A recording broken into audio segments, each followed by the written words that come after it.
Guarding the Mind, a global call for brain health. Good morning, distinguished judges, esteemed colleagues, and fellow global citizens. Let me ask you a question. What happened to a society when its people lose the ability to reflect, to connect, to care? Brain health is not merely a medical concern. The World Health Organization defined it as the capacity to think, feel, learn, and relate to others. It is the engine of human potential, yet often left in the shadows of global health priorities. Today, I speak not only as a nursing lecturer or as an Indonesian, but as a human being who believes to care for the mind is to safeguard the soul of humanity. Because when we protect the brain, we preserve more than intelligence. We preserve dignity, identity, and the fragile web of empathy that binds us all. Across the globe, neurological and mental health conditions account for immense share of human suffering. According to the World Health Organization, over 1 in 3 people worldwide live with neurological conditions, making them the leading cause of disability and the second leading cause of death globally. In Indonesia, more than 90 million people live with mental health conditions. Stroke remains the country's #1 cause of mortality. But here's the sobering truth. Fewer than 10% of Indonesians with mental disorder ever receive proper care. Why? Because brain health does not scream in blood or bruises. It fades quietly in forgetfulness. It fractures silently in isolation. This is not merely a crisis of knowledge. It is a crisis of attention. And attention, my friend, is the first act of care. We live in an era of breathtaking possibility. At Massachusetts General Hospital, researchers developed an AI model that analyzes MRI scans to detect Alzheimer's with 90% accuracy across multiple data sets. In Cambridge, a tool predicts Alzheimer's progression from mild cognitive impairment with 82% accuracy. Wearable EEG devices now help monitor brain recovery after stroke. Telepsychiatry connects isolated patients to therapists thousands of kilometers away. But here's the challenge.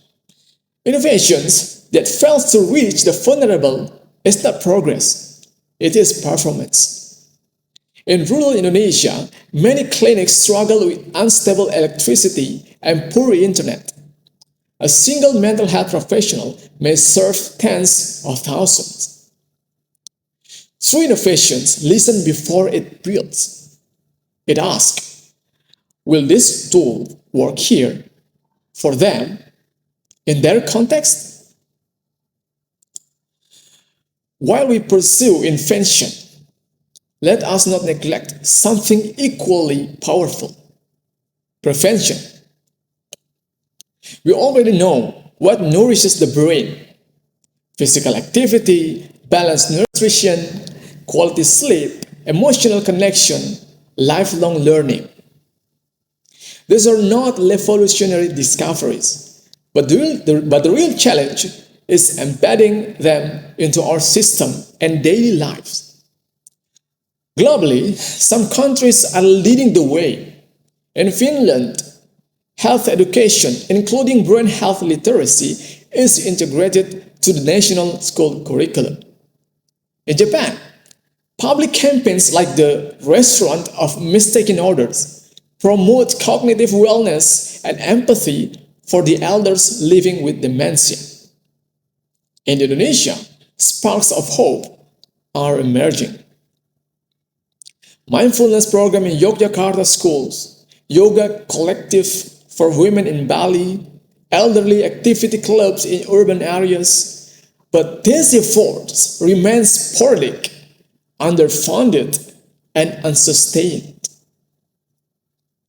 Prevention is not a poster, it is a practice. We must normalize brain care the way we normalize hand washing. And while prevention is essential, let us remember no single profession owns the brain. True care happens in concert. When nurse detects subtle change in behavior, when psychologists translate emotion into healing, when a social worker support family dynamics, when occupational therapists help rebuild routines, when policymakers create space for all of this to happen. In a community-driven program called Ceria in Pasar Minggu, South Jakarta, interdisciplinary collaboration proved its power. Here's 32 elderly participants received memory training, brain gym exercise, angklung music sections, and storytelling with young children. This approach, involving healthcare workers and families, produced measurable outcomes.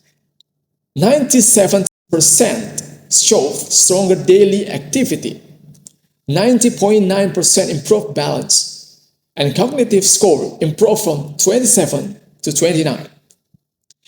This intervention did not cost millions, but it requires trust, coordination, and time. Interdisciplinary care is not a luxury for high-income countries. It is necessity. To coordinate is respect, and respect is the heart of brain care. So, what do we owe the mind?